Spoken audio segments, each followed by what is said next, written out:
The lake was still, a mirror of secrets under the fading Tennessee sun. And I was 18, naive, and utterly unprepared for what Ethan would confess. My heart pounded as the rowboat creaked, his broad shoulders hunched over the oars, his green eyes catching mine in a way that felt like a spark in a dry forest.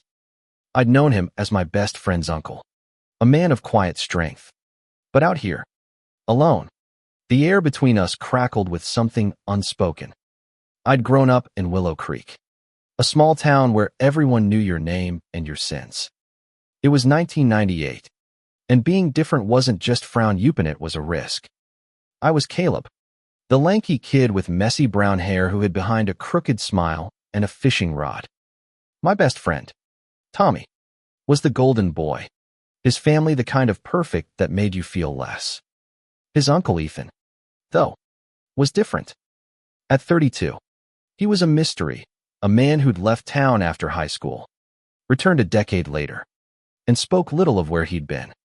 He was tall, with a jawline sharp enough to cut through the gossip that trailed him, and eyes that seemed to see right through you.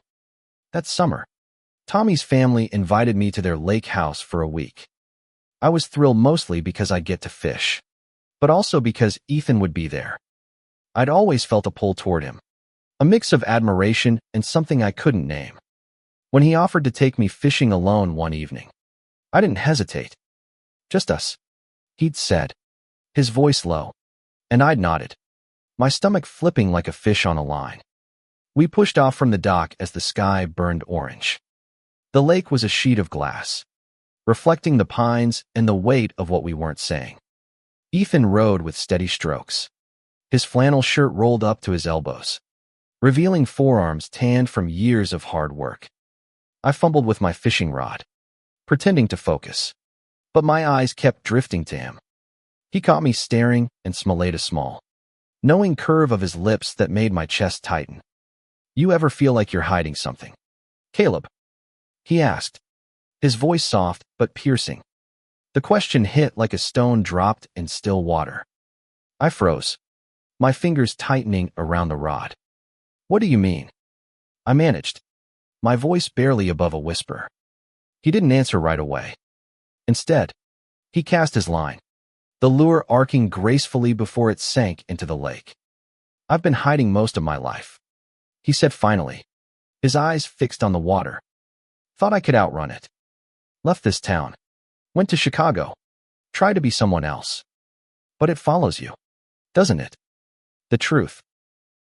I swallowed hard, my throat dry.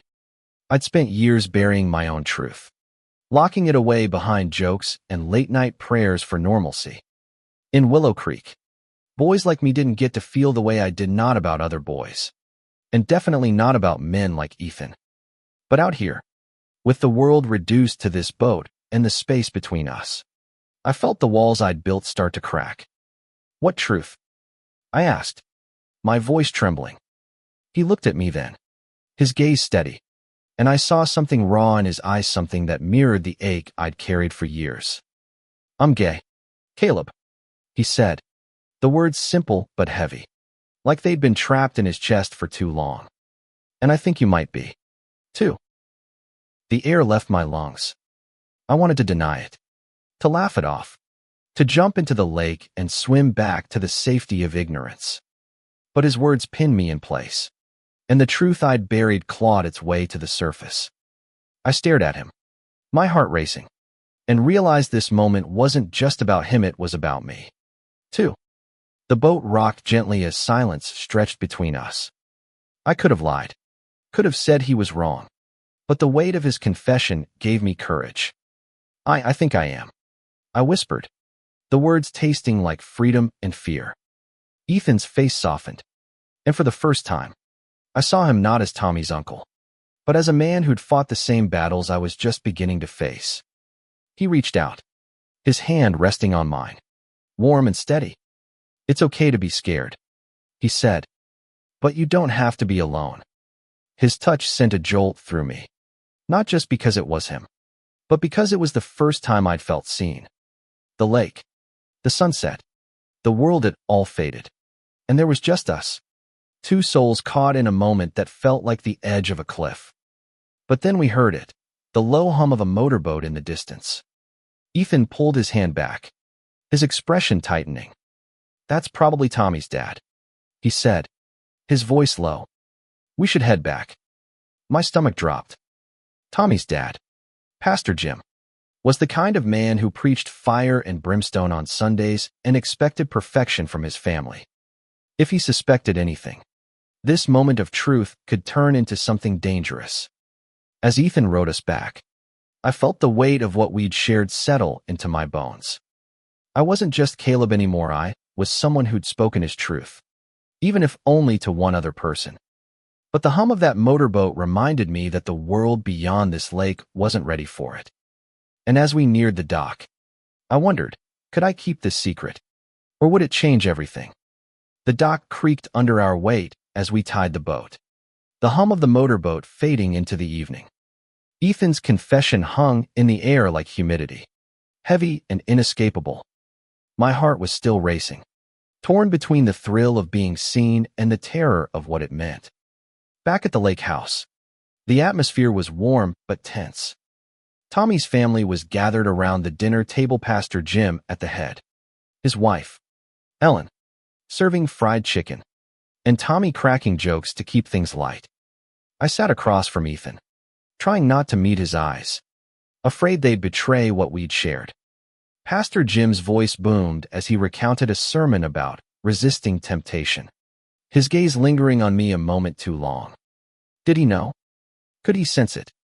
After dinner, I slipped outside to the porch, needing air. Ethan followed, his footsteps soft on the wooden boards. "You okay?"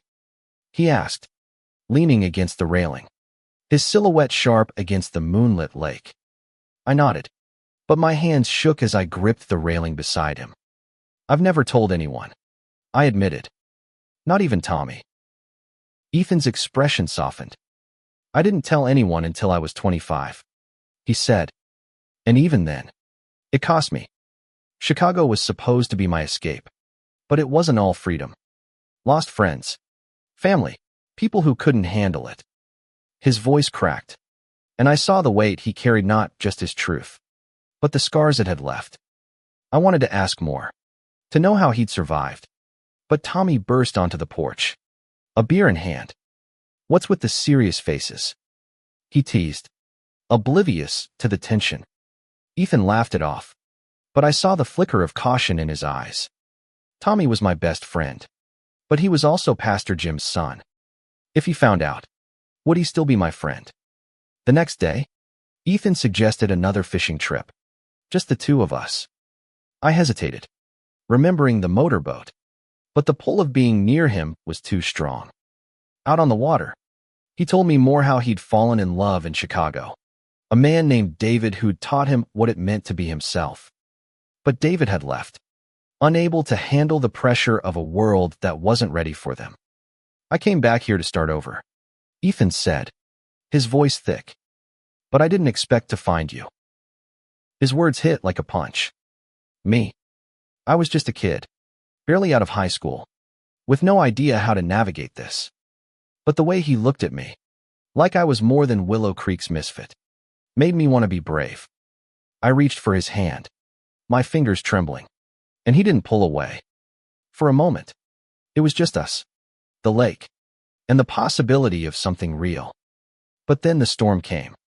Not a literal one, but the kind that brews in small towns when secrets start to slip. That evening, Pastor Jim cornered me in the kitchen, his eyes narrow. "You and Ethan seem close," he said, his tone clipped. "Anything I should know?" My mouth went dry, and I mumbled something about fishing. He didn't press, but his stare followed me like a shadow. Later, in the guest room, I couldn't sleep. The weight of Ethan's confession, my own admission, and Pastor Jim's suspicion pressed down on me. I thought of my parents, devout and traditional, and what they'd say if they knew. I thought of Tommy, who'd been my brother in all but blood. And I thought of Ethan, whose touch had felt like a lifeline. Could I risk everything for this? The next morning, Ethan found me by the lake, skipping stones. We need to be careful, he said, his voice low. Jim's watching. He's always watching. I nodded, but my chest ached. I didn't want to hide, not after tasting what it felt like to be honest. What do we do? I asked, my voice barely audible. Ethan looked out at the water, his jaw tight. We keep this between us. For now. But I'm not letting you go through this alone. Caleb. I promise. His words were a vow, and I clung to them, even as fear gnawed at me. The lake house, once a haven, now felt like a trap, and I wondered how long we could keep our secret before it broke us. The days at the lake house blurred into a dance of stolen glances and whispered conversations. Ethan and I found moments to talk by the dock at dawn, in the quiet of the boathouse, but every word felt like a gamble.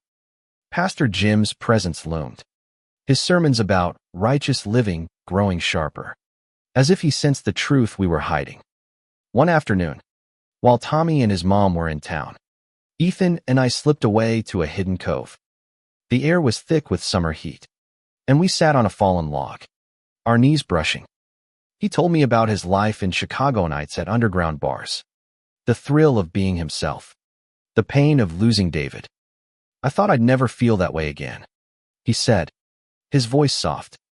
Until you. My breath caught. I wanted to tell him how he made me feel like I could be more than the scared kid from Willow Creek. But before I could speak, he leaned in, his lips brushing mine. The kiss was tentative, then desperate, a release of everything we'd held back. For a moment, the world was perfect. But perfection doesn't last in a town like ours. That evening, Tommy confronted me. You're acting weird, Caleb, he said, his eyes searching mine. What's going on with you and Ethan? My heart stopped. I lied, said it was nothing. But Tommy's frown told me he wasn't convinced. He was my best friend, but he was also his father's son, raised on the same rigid beliefs. The tension broke the next day. Pastor Jim called a family meeting, his voice cold as he announced he'd seen us at the cove. I won't have this under my roof, he said, his eyes boring into Ethan. You're leaving, Ethan. Tonight. My stomach churned. Ethan stood tall, his voice steady.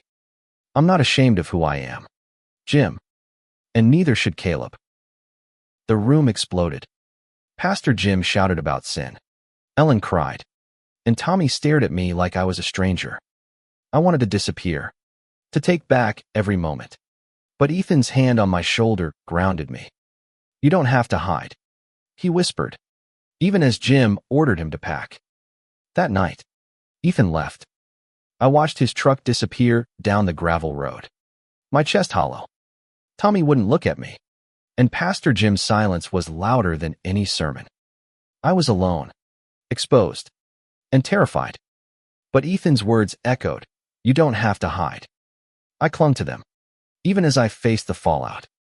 The next morning, I found a note slipped under my door. Ethan's handwriting, steady and sure, meet me at the lake. Midnight. We'll figure this out together. My heart raced. I didn't know what together meant, but for the first time, I felt a spark of hope. Maybe, just maybe, we could carve out a place for ourselves, even in a world that didn't want us.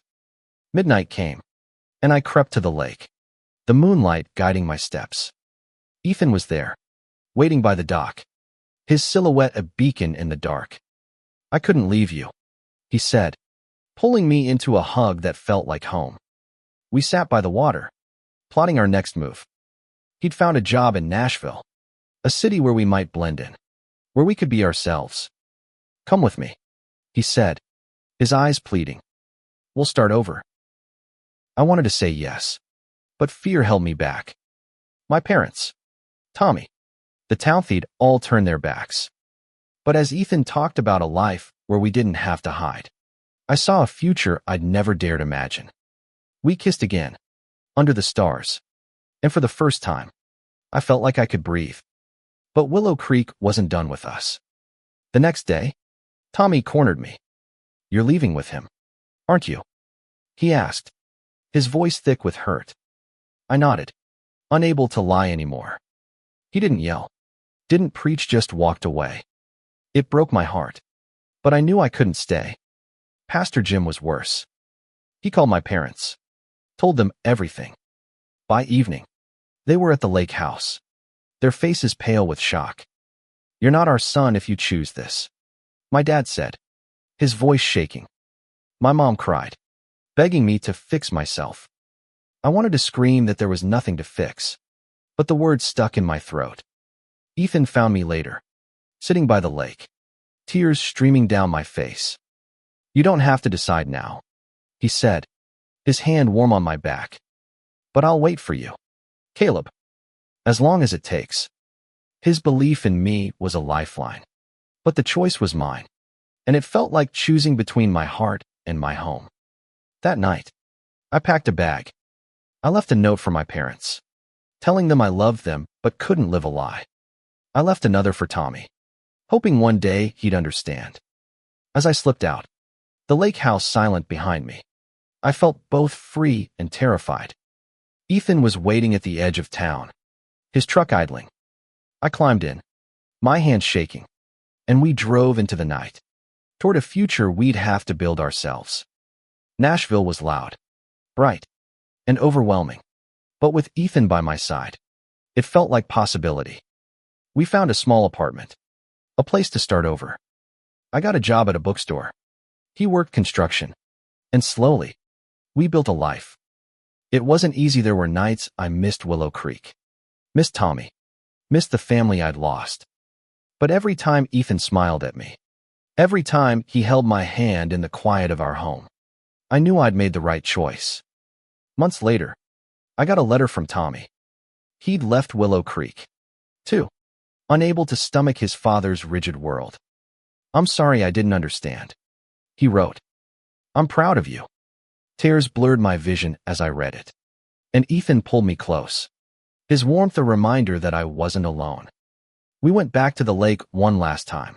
A year later, the water was still, just as it had been that first night. We didn't fish, we just sat in the boat, holding hands, the world quiet around us. I thought about the boy I'd been, scared and hiding, and the man I was becoming, brave because of Ethan's love. Our story wasn't perfect. There were still whispers, still judgment, but we faced it together. And as the sun set over the lake, I realized the truth we'd shared that first night had changed everything, not just for me, but for us. We'd found a home in each other, and that was worth every risk, every tear, every step into the unknown.